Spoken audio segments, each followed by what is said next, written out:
Sa nakaraan ng ating video ay inanyayahan ni Yishao si Shu na sumama sa kanya sa ibang bansa dahil may magbubukas umanong ruin. Tinanong nga siya nito kung bakit hindi ang mga A-rank ang ipadala nila sa magbubukas na ruin para mas maging madali at masiguradong magtatagumpay sila sa kanilang misyon. Pero sinabi ni Yishao na may patakaran daw ang lahat ng organisasyon. Pag nagpadala umano sila ng A-rank para patayin ang mga kalaban nila ay gaganti at magpapadala din ang mga ito ng A-ranks nila upang patayin ang mga miyembro ng Dragnet. Dagdag pa ni Yishao ay one hit daw kay Master ang mga B-rank, kaya naman natakot ang mga organisasyon sa ibang bansa at napagkasunduan ng mga organisasyon na bawal nang magpadala ng A-rank sa ibang bansa para lumahok sa mga misyon o ruin. Kaya naman daw pag sumama si Luciu sa kanya ay sila ang mamumunini sa ruin at hahakot sa mga kayamanan sa loob nito. Pero sinabi lang naman ni Shu na pag-iisipan niya muna ito. Kaya naman nagpaalam na si Yishao sa kanya dahil hindi pa naman daw magbubukas agad ang ruin kaya may panahon pa siya para makapag-isip. Iniisip nga ni Shu ang sinabi ni Yishao na silang dalawa ang mamumunini sa ruin. Dahil sa pagkakaalam ni Shu ay madami na ding B-rank na foreigner kaya hindi umano ito magiging madali tulad ng sinasabi ni Yishao. Dagdag pa ni Shu na malapit nang matapos ang pagpapatayo ng paaralan sa Mangshan kung saan nag-rent siya ng lupain kaya naman nais niya muna itong makita at maitatag ang negosyo na naumpisahan niya. Bigla namang siyang tinawag ni Zuan upang magtungo sa capital nang magawa ang kanilang report sa naging misyon nila. Pero sinabi ni Shu na si rank na siya at hindi niya kailangan ng cultivation method kaya naman mas mainam daw kung mauuna na siyang umuwi. Kaya naman nagpaalam na ang mga ito at sinabi na lang na magkita silang muli pag bumalik si Shu sa capital. Samantala sa kabilang eksena ay nag-uusap naman si Nieting at Zujin patungkol sa celestial fruit na binalik nila kay Shu na ibinigay naman ni Shu kay Master dahilan upang mag-breakthrough ito sa A-rank. Sinabi nga ni Nieting na base sa ugali ni Luciu kung hindi binalik ni Zujin ang celestial fruit kay Shu ay malamang nasa hukay na ang isang paa nito dahil hindi umano nila alam kung ano ang gagawin ni Shu upang mabawi ito. Pero tumawa lang naman si Zujin at sinabi niyang hindi siya makikipag-away sa batang katulad ni Shu nang dahil lang sa isang prutas dahil ayaw niya pang mamatay at ang nais niya lang malaman ay kung bakit masyadong nakatutok si Nieting kay Luciu. Sumagot naman si Nieting at sinabing kahit na loko-loko si Shu ay malaki umano ang magiging parte ni Shu sa hinaharap at mga plano ng Dragnet na nais nilang matupad. Sinabi din nito na kailangan nila si Luciu upang mamuno at gumanap sa mga bagay na kailangan nilang ayusin sa labas ng kanilang bansa. Kaya naman tinanong siya ni Zujin kung ang dahilan ba ng pagpapadala niya kay Yishao sa black market ay upang makausap nito si Shu at anyayahang sumama si Luciu sa kanya. Pinatotohanan nga ni Nieting ang sinabi ni Zujin dahil alam niya umanong makukumbinsi ni Yishao si Luciu. Samantala masiglang binuksan naman ni Shu ang pinto ng kanilang bahay sabay sabing nakauwi na siya. Pero nagulat ito dahil si Yishao ang sumalubong sa kanya imbis na si Xiaoyu. Kaya naman tinanong niya ito kung anong ginagawa niya sa kanila bahay. Nagpaikot-ikot nga ito hanggang sa bumagsak siya sa sahig sabay inumpisahan ang mala-Oscar niyang pagdadrama. Wika ni Zuan ay miyembro nga siya ng Dragnet pero sa sobrang hirap niya ay wala na siyang makain at si Shu na lang ang pag-asa niya. Pero tinanong lang siya ni Shu kung anong pakay niya dito. Muli inanyayahan niya si Shu na magpunta sa ibang bansa at nang kumita daw sila ng malaki sa ruin na papasukin nila pero agad siyang tinanggihan ni Shu. Tumalikod nga si Yishao at sinabing hindi naman ito nag-aapura kaya pag-isipan daw munang mabuti ni Shu. Kaya naman tinanong siya nito kung balak niya bang manatili sa kanilang bahay at sinabi nga ni Yishao na wag siyang alalahanin ni Shu basta papakainin niya lang daw ito. Sabay inalala nito ang sinabi sa kanya ni Nieting, nang utusan siya nito na magpunta sa ibang bansa dahil may magbubukas na ruin. Pero napaisip si Yishao dahil masyado daw malayo ang ruin na sinasabi ni Nieting at baka matapos ang lahat ng hirap niya sa loob ng ruin ay wala na naman siyang mapapala. Habang nakatingin lang naman sa kanya si Nieting ay sinabi nitong, alam mo ba yung black market sa Gongyi? Inubos ni Shu ang mga coal okoy doon at nilimas ang kanilang pera at kayamanan kaya malamang sa paldo si Luciu ngayon. Kaya naman naisip ni Yishao na pag si Shu ang kasama niya sa ruin ay siguradong hindi mawawala ng saysay ang hirap na pagdadaanan nila. Dahil magaling mangulimbat ng kayamanan si Shu. Samantala habang inaalala at iniisip nga ni Zuan na yayaman siya pag si Shu ang kasama niya ay nag-iinit naman na sa galit si Xiaoyu.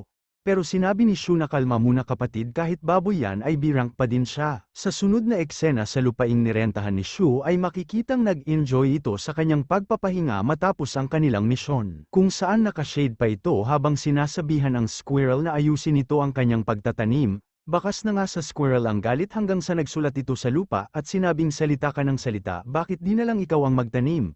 Pero sinabi naman ni Shu na hindi bagay sa kanya ang pagtatanim dahil masisira ang kutis niya. Kaya naman napuno na ang squirrel at binagsak ang kanilang mga punla. Sabay tinawag nito ang kanyang mga tauhan na agad namang lumapit. Agad-agad nga ay inutusan niya ang mga ito na magtanim syempre. Dahil may mga tauhan nga naman siya, bakit siya magpapakahirap gumawa ng mag-isa. Habang nakatingin nga si Shu sa kanila ay naisip na sa mga daga na nakainom sa katas ng celestial fruit ay ilang dosena ang F-rank dito, kaya naman daw nalagpasan ng celestial fruit ang expectation niya. Kaya naman kung madadagdagan pa umano ang F-rank na tauhan ng squirrel ay tila sa kuna ang magiging puwersa nito, kaya naman dapat pa daw mag-invest si Shu upang mapalaki ang gang ng mga daga. Kinabukasan paggising ni Shu ay nagulat ito sa kanyang mga nakita dahil ang mga pananim nila ay nag-mature na agad. Napayakap nga ito sa pintuan at sinabing isang gabi pa lang ang nakalipas, pero iba talaga pag sa Blessed Land ka nagtanim. Habang nakatingin nga ito sa kanilang mga pananim ay sinabi ni Lu Shu na nakalimis daw siya ng 3 million yuan, mahigit 60 blessed stone at mga pangkaraniwang sandata, kaya naman kailangan na niyang magtungo sa black market upang magtinda. Bago nga ito magtungo sa black market ay nag-harvest muna ito nang mapansin niya ang mga taong naglalaway habang nakatingin sa kanilang mga pananim, kaya sinabihan niya si Xiaoyu na bantayan nila ito at huwag nilang hayaang nakawin ang mga pananim nila, at sinabi nga nito na sila na ang bahala. Makalipas ang ilang sandali ay nagtungo si Shu sa black market kung saan habang naglalakad ito ay tinanong siya ng isang tindero kung nais ba nitong bumili ng magic weapon. Pero sinabi ni Shu na hindi siya bibili at nagtungo siya sa black market upang magtinda. Tinanong nito kung ano ang dala ni Shu. Sinabi ni Shu na ang dala niya ay mga bibihira at kakaibang dahon ng lake, pero sinabi ng mama na wag daw siyang lokohin ni Shu. Pero nang ipakita ni Shu ang mga dala niya ay nagulat ito at tinanong kung na-harvest daw ba ito ni Shu mula sa Blessed Land. Dagdag pa nito ay ito ang unang beses niyang makakita ng leek na kulay pula ang dulo ng dahon. Agad-agad ay tinanong nito kung magkano ang benta ni Shu, kaya sinabi ni Shu na 200 ang bawat isa, wala ng tawad. Bigla namang napansin ng isang lalaki ang mga daladala ni Shu, kaya agad itong lumapit sa kanya at tinanong kung magkano ang benta ni Shu. Sinabi nga ni Shu na 200 ang bawat isa. Dagdag pa ni Shu na kapag kinain niya ito ay maliligayahan at magugustuhan ito ng kanyang girlfriend, at pag babae naman ang kumain ay magugustuhan ito ng kanyang boyfriend. Pero kung boyfriend ang meron ka ay tiyak magugustuhan niya pa din ito. Kaya naman nainis ang mga loko dahil mukhang inakala pa ni Shu na mga bakla sila, dahilan upang balakin itong atakihin si Shu. Pero sinabi naman ng kasama niya na wala silang oras para makipag-away dahil nagtungo lang sila dito upang bawiin ang kanilang kapatid. Dagdag pa nito na masisira ang kanilang reputasyon bilang cultivator kapag nambugbog sila ng pangkaraniwang bata tulad ni Shu. Habang paalis nga ang mga ito ay iniisip ni Shu kung estudyante ba ito ng vital class dahil isa itong E-rank. Pinabayaan na nga lang ni Shu ang mga ito at sinumulan na niyang magtinda with sales talk. Syempre, pampagana bili na kayo, tiyak magugustuhan ng kasintahan niyo ang performance niyo. Kaya naman pagsapit ng hapon ay nakangiti ito dahil sold out ang paninda niya, at habang naglalakad nga ito pauwi ay nagulat ito nang makita niyang muli ang bakla na nakainitan niya sa black market. Naalala nga ni Shu ang sinabi ng isa na ang priority nila ay ang mabawi ang kapatid nilang babae. Sabay nilapitan niya ang mga ito at tinanong kung ano ang sadya nila sa kanilang bahay. Nagpakilala nga ito bilang si Meng Yu, ang ama ni Xiaoyu, at hinahanap si Xiaoyu dahil nabalitaan umano niya sa ampunan na kasama ni Shu si Xiaoyu sa kanyang bahay. Lubos ngang nagulat si Shu sa kanyang narinig, at iniisip na nais ng mga itong kunin si Xiaoyu sa kanya, at habang iniisip nga niya na magkakahiwalay sila ni Xiaoyu ay tila sinaksak ito ng mga patalim sa sakit ng nararamdaman niya.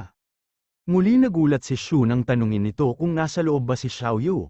Malungkot itong sumagot, sinabi niyang malapit nang makabalik si Xiaoyu at inanyayahan niya ang mga ito sa loob ng kanilang bahay. Pagpasok sa kanilang gate ay tinanong ni Shu kung paano nila nalaman o masisiguro na si Xiaoyu nga ay anak niya.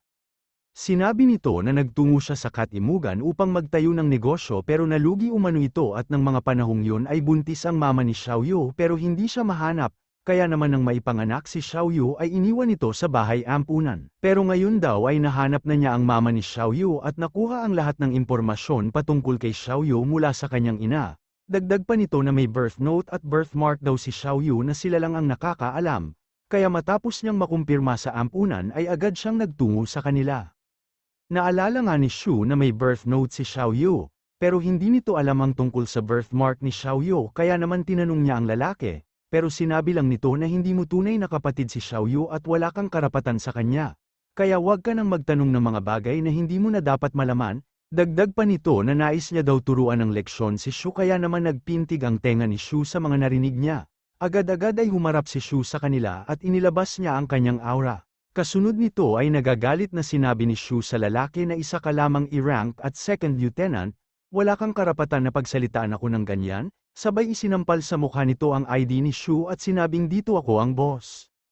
Tinignan nga nila ang ID ni Shu at nagulat ang mga ito dahil isang major si Shu kaya hindi sila makapaniwala at inagaw pa ng isa ang ID niya upang makasiguro habang sinasabi na akala ko ang batang ito na lumaki sa bahay ampunan ay pangkaraniwan lamang kaya hindi na ako nag-imbestiga. Naalala din ng mga ito ang usap-usapan patungkol sa isang C-rank na estudyante at dahil genius daw ito kaya binigyan siya ng exception at na-promote agad bilang major.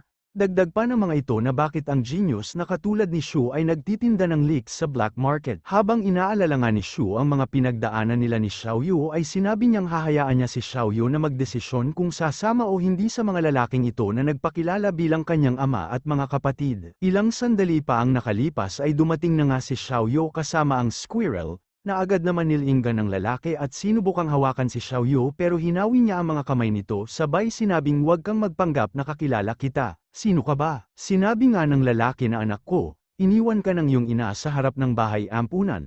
Pero hindi naman pinansin ni Xiaoyu ang mga sinasabi nito at agad lang siya nagtungo kay Shu.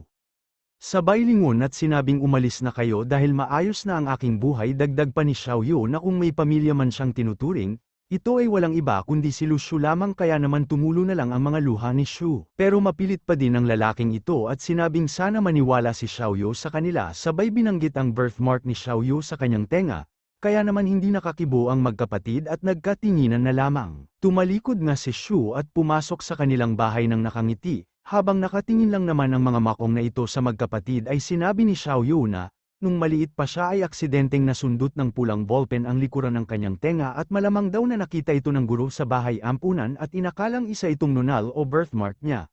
Kasunod nito ay pinakita ni Xiaoyu ang kanyang tenga at sinabing walang nunal dyan. Di na nga nakakibo ang mga makong na ito at nagulat sa paglabas ni Shu dahil may hawak na itong sibat. Kaya naman sinabi na lang ng mga ito na may importante pa pala kaming gagawin kaya aalis na kami.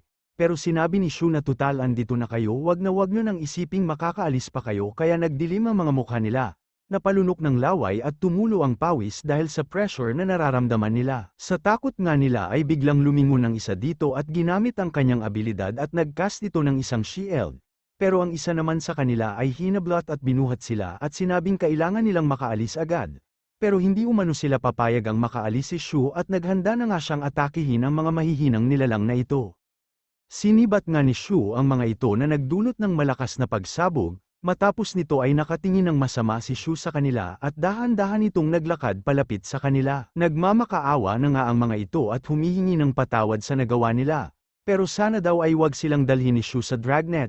Pero sinabi lang ni Shu sa kanila na mukhang hindi nila nauunawaan ang kanilang kasalukuyang sitwasyon dahil wala daw plano si Shu na dalhin sila sa dragnet. Dahil pag dinala daw sila ni Shu sa dragnet ay hindi niya masisigurong mamamatay ang mga ito. Nalala ni Shu ang mga pinagdaanan niya at sinabing gagawin niya ang lahat upang mabigyan ng maayos na buhay si Xiaoyu. Sunod nito ay sinabi din ni Shu na madami na siyang napatay at hindi sila ang huling mapapatay niya dahil madami pang susunod. Sabay sinaksak nito ng sibat ang isa sa mga lalaki at kahit takot na takot ng nagmamakaawa ang isa pang lalaki ay sinaksak niya din ito. Sunod nito ay sinabihan niya si Xiaoyu na pakawalan ang C-rank na espiritong nakuha niya sa black market at kunin ang mga espiritu ng mga makong na ito at tignan ang kanilang mga memorya. Sinabi din ni Shu na hindi niya alam kung totoo ngang mayroong impyerno kaya naman hindi niya hahayaang ma-reincarnate ang mga ito. Nanginginig na nga ito sa takot dahil siya na lang ang natitirang buhay. Pero sinabi ni Shu na papatayin na din kita. Sakto namang parating si Ye Xiao nang itutok ni Shu ang kanyang sibat sa makong at sinubukan nga nitong pigilan si Shu pero huli na ang lahat at sinaksak niya ito sa dibdib gamit ang kanyang sibat. Sabay sabing mga human traffickers ito at nais nilang kunin si Xiaoyu sa kanya kaya naman nararapat lang ang ginawa niya sa kanila. Pero sinabi ni Ye Xiao na madaming tao ang nanunood at nakakita sa iyo dapat sa loob ng bakuran mo sila pinatay at dahil dito ay kailangan na daw talagang magpalamig muna ni Shu at magtungo sa ibang bansa. Lumingon si Shu kay Ye Xiao nang may nakakatakot na tingin kaya bahagyang nagulat ito dahil sinabi ni Shu na sasama na siya kay Ye Xiao.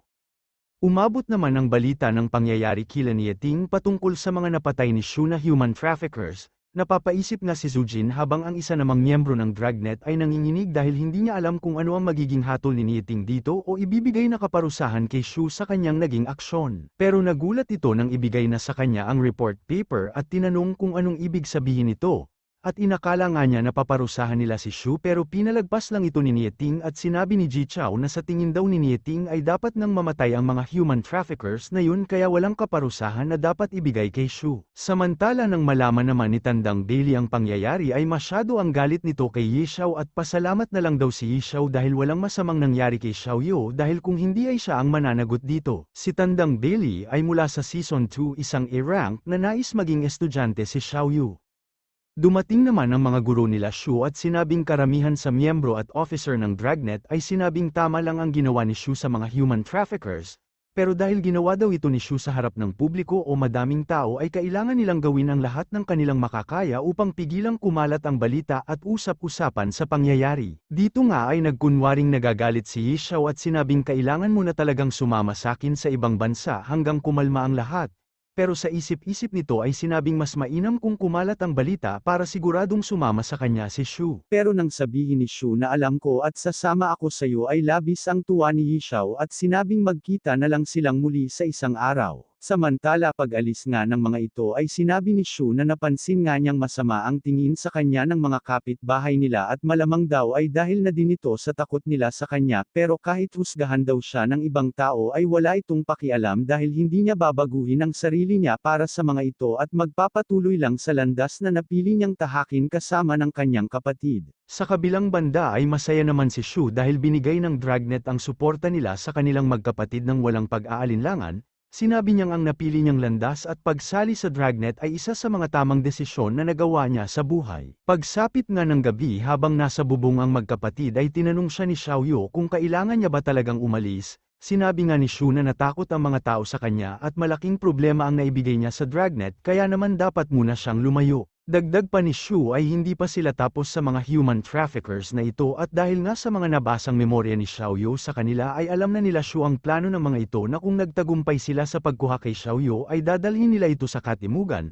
At ayon din sa intelligence ng mga human trafficker ay halos D-rank na si Xiao Yu kaya binalak nilang makontrol ito gamit ang ibang D-rank nilang miyembro kasunod nito ay dadalhin si Xiao Yu sa Timog Silangan upang ipasubasta sa Dark Kingdom. Kaya naman nanginginig sa galit si Shu habang iniisip ang mga binalak nilang gawin kay Xiao Yu, kaya naman kailangan niya umanong sumama kay Yi Xiao dahil matatagpuan din ang kuta ng mga human traffickers sa lugar kung saan magbubukas ang ruin. Masaya naman si Xiao Yu sa lahat ng mga sinabi ni Shu at naalala kung paano pinagsikapan ni Shu na maibigay ang lahat ng mga pangangailangan ni Xiao Yu at kung paano siya protektahan nito laban sa mga taong gusto gumawa ng masama. Kaya naman kay Lu Shu lang daw iikot ang kanyang mundo at susuportahan niya ito palagi. Kahit makagawa pa daw ito ng masama ay hindi niya ito iiwanan at kung kailangan daw niyang pumatay para kay Shu ay bukal sa kalooban niyang gagawin ito. Dagdag pa ni Xiao Yu ay hindi naman basta-basta nagagalit si Shu sa ibang tao maliban na lang kung kapakanan at kaligtasan na niya ang pinag-uusapan. Kaya naman talagang siya lang daw ang pinahahalagahan ni Shu nang bigla nitong naisip kung paano nagalit si Shu nang binayaran siya ng peking pera. Tinanong nga niya si Shu na kung kailan ito mas nagalit kung sa nangyari ba